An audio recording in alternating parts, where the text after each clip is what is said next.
Long ago, in the heart of the Sahel, where the red dust of the earth remembers every footstep, the ancestors whispered stories not written in books. One such tale is of Captain Ibrahim Traore, the lion-hearted leader of Burkina Faso, and how he was saved from death not by sword or shield, but by the ghost of a revolutionary, Thomas Sankara. The knife glinted in the dim light as the assassin crept closer to the sleeping form of Captain Ibrahim Traore. Just as the blade began its deadly arc, a red mist filled the room. The assassin froze, his eyes widening in terror as before him materialized a figure in military fatigues and a crimson beret. Though transparent, the apparition's gaze burned with revolutionary fire.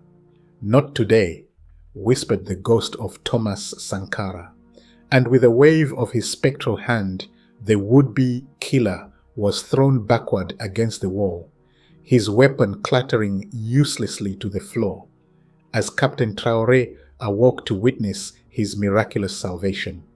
Have you ever felt the presence of those who came before you, guiding your steps and protecting you from unseen dangers?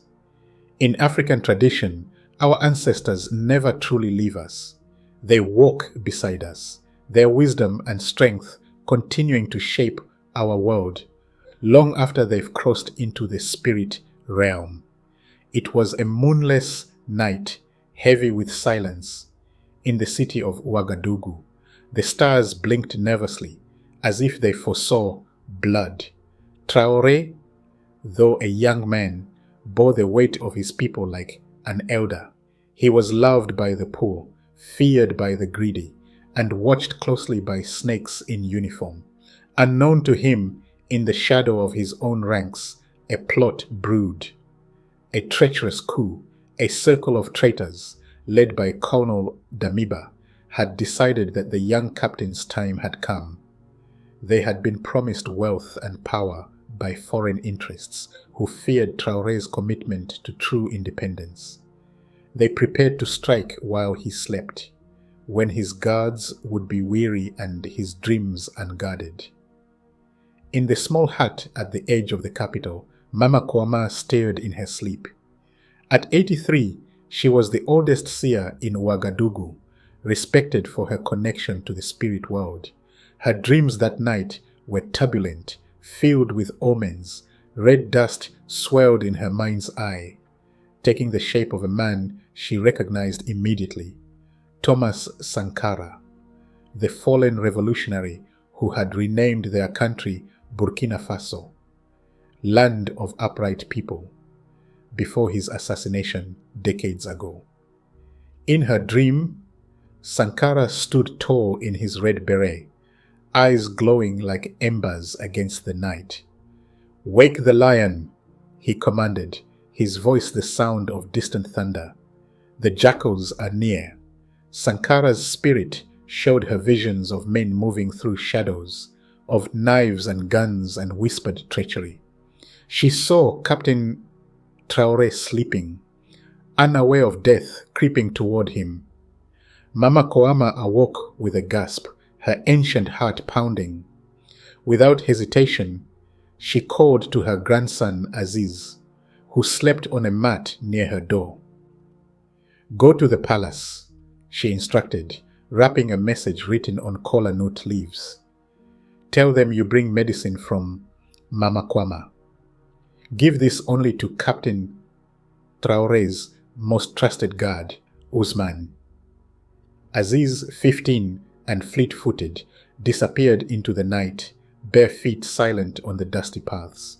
He knew better than to question his grandmother. When her eyes held that particular light, the gaze of one who had glimpsed beyond the veil, inside the presidential compound, Captain Ibrahim Traore awakened suddenly, drenched in sweat. In his dream, he had seen a man made of fire and earth, wearing the uniform that had become synonymous with revolution. Thomas Sankara had stood before him, not as he appeared in photographs, young and vibrant, but as a being of pure energy, his form shifting like the red desert winds. "Trust not the shadow that stands behind you," Sankara had warned, pointing to a silhouette that loomed behind Traore's dream self. "The traitor wears your colors, but serves another flag." Traore sat up, his soldier's instincts alert. Something felt wrong in the stillness of the night.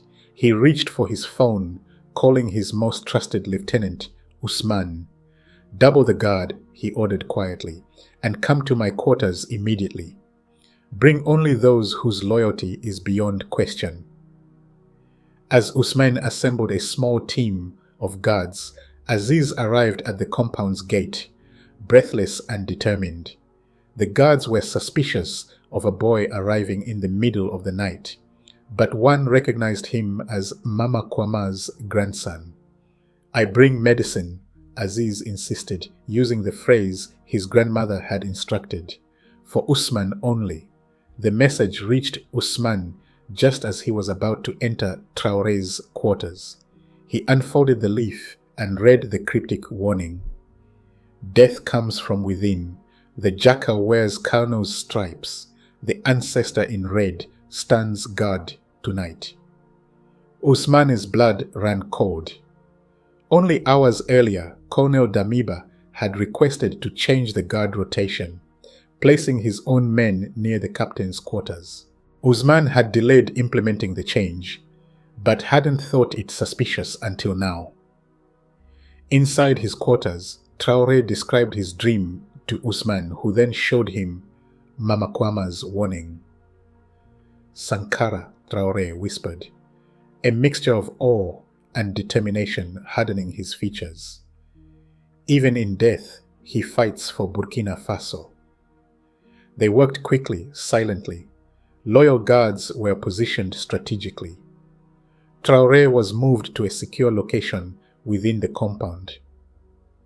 A decoy was placed in his bed, and they waited. Just before dawn, as the first hint of light touched the eastern horizon, shadows moved through the compound. Colonel Damiba led 5 men toward the captain's quarters, their movements practiced and silent. They had disabled the security cameras and bribed or threatened key personnel. They entered the darkened room, surrounding what they believed was Traore's sleeping form. Damiba himself drew a knife. The killing would be silent, intimate, a message to others who might defy their foreign backers. Just as the blade began its downward arc, the lights blazed to life. Instead of a sleeping captain, they found themselves surrounded by twice their number of loyal soldiers, weapons aimed. But more shocking than the trap was what they all saw next. Between Damiba and the bed materialized a red mist that gathered into the unmistakable form of Thomas Sankara. The apparition stood tall, its eyes burning with revolutionary fire, its outline wavering like a flame. "Traitors to Burkina Faso," the spirit said, its voice somehow both a whisper and a roar, "will never prosper in the land of upright people." Several of the conspirators fell to their knees, weapons clattering to the floor. One man fled, screaming about the ghost of Sankara, only to be apprehended outside. Damiba alone stood frozen, the knife still clutched in his trembling hand. "Do you see him?" Traore asked, stepping into the room, his voice steady despite the supernatural presence. "Impossible," Damiba whispered, his face ashen. "He's been dead for decades." "Revolutionaries never die," Traore responded, repeating Sankara's famous words. "They multiply." Whether all present truly saw the apparition, or whether fear and guilt conjured it in the minds of the conspirators, remains debated to this day. But all agree that a presence filled the room, something ancient and powerful that tipped the scales of destiny. The coup attempt was foiled without bloodshed. The conspirators were arrested, and evidence of foreign involvement was discovered in Damiba's quarters, communications and promised payments that confirmed external powers had sought to remove Captain Traore from leadership. By noon, as word spread through Ouagadougou, people filled the streets, not in fear but in celebration. The story of Sankara's ghost grew with each telling, becoming part of the national consciousness, a reminder that the revolutionary's spirit remained a guardian of Burkina Faso's sovereignty. Mama Kouama was brought to the palace, treated with the respect due to a national hero. When asked how she knew of the plot, she simply smiled. "I did not know," she said, her voice soft but carrying the weight of generations. "The red beret showed me. Our ancestors never leave us. They merely change form." Captain Traore established a tradition that day. Each year on the anniversary of Sankara's death, a ceremonial red beret would be placed on an empty chair during all government meetings, a reminder of the watchful guardian and the revolutionary values he embodied. In the months that followed, Traore implemented policies that echoed Sankara's vision: land reform that benefited small farmers, investment in local industries rather than foreign extraction, and a renewed commitment to Pan-African cooperation. The young captain often spoke of being guided by Sankara's principles, and many noted that he had begun wearing a red beret similar to his predecessors. Mama Kouama became a regular visitor to the palace, her wisdom sought on matters both practical and spiritual. With her guidance, Traore incorporated traditional practices into governance, recognizing that true revolution must be rooted in cultural identity. One evening, a year after the failed coup, Traore visited Mama Kouama's humble dwelling on the outskirts of the capital. They sat beneath a baobab tree as stars emerged in the twilight sky. "Do you think he's still watching?"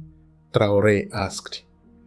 "Or has his spirit found rest now that his killer's plot was foiled?"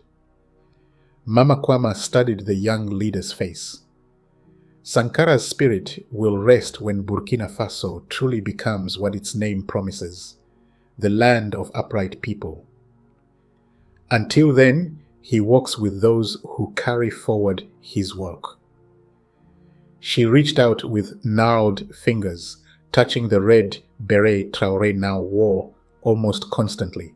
"This is not merely cloth and color," she said. "It is a covenant between you and those who came before, those who will come after. When you wear it, you are never alone."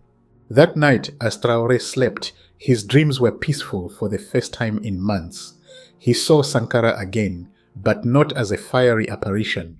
Instead, the revolutionary appeared as he had in life, young, determined, with kind eyes that carried the weight of vision. A leader is only as strong as the roots that connect him to his people, Dream Sankara told him. Listen to the market women, the farmers, the children. Their voices are your compass. When Traore awoke, he found a single red feather on his pillow, a feather from no bird known in Burkina Faso. He kept it with him always after that, a talisman and a reminder. Years passed. Under Traore's leadership, Burkina Faso began to fulfill the promise of its name. Foreign exploitation diminished as local industries flourished. The wealth of the nation's resources flowed back to its people rather than offshore accounts. Neighboring countries looked to the land of upright people for inspiration, yet Traore never claimed credit for these achievements. In speeches and private conversations alike, he would say, "I am merely walking a path cleared by those who came before. The true revolution belongs to the people and to the ancestors who guide us." Mama Koama lived to see 100 years before joining the ancestors herself. At her funeral, attended by thousands, many reported seeing a red mist hovering near Captain Traore, as if two guardians now watched over him. To this day, in villages and cities across Burkina Faso, when the wind stirs the dust at dusk, elders tell children to listen closely.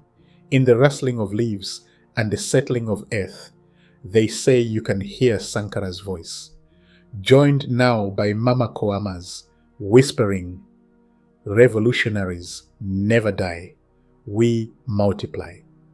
And the children, hearing this, stand a little taller, knowing they are never alone, that the spirits of those who fought for justice walk beside them, guiding their steps toward a future where all people stand upright, free from fear and want.